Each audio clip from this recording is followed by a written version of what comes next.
As I said, my first abiding memory was the smell of the polished furniture. It was outstanding.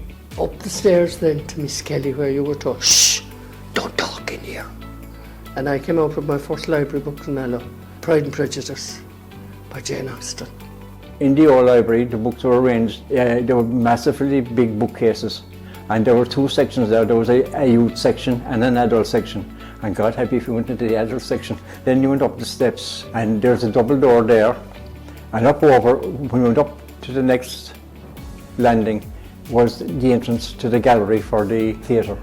Now, Friday night was a big night in there from the point of view that it was a bingo night.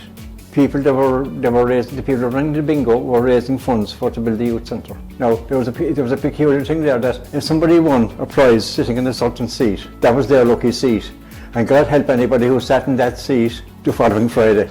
Another part of the town hall was the, I think, called the Tech Cayley.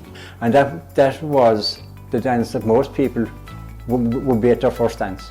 I remember during the summer months, you could hear the pipe band practicing quite clearly, quite far up and down the street, on a Tuesday evening especially. And then when I was a little bit older, I actually joined the band myself for a number of years.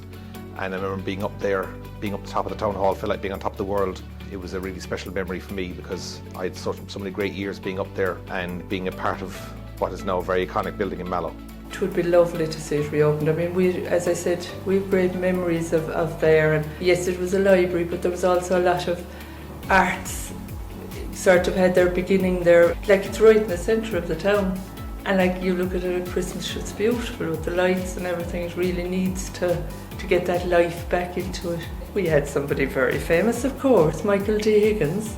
Before, he was in politics at the time, but we had him for National Poetry Day, I think, as a poet. Then years later he visited the new library as president, you know. But it was lovely to kind of do the full circle, you know. Yeah, we had great days there, really. And like, there is the photograph that was locking up the last day.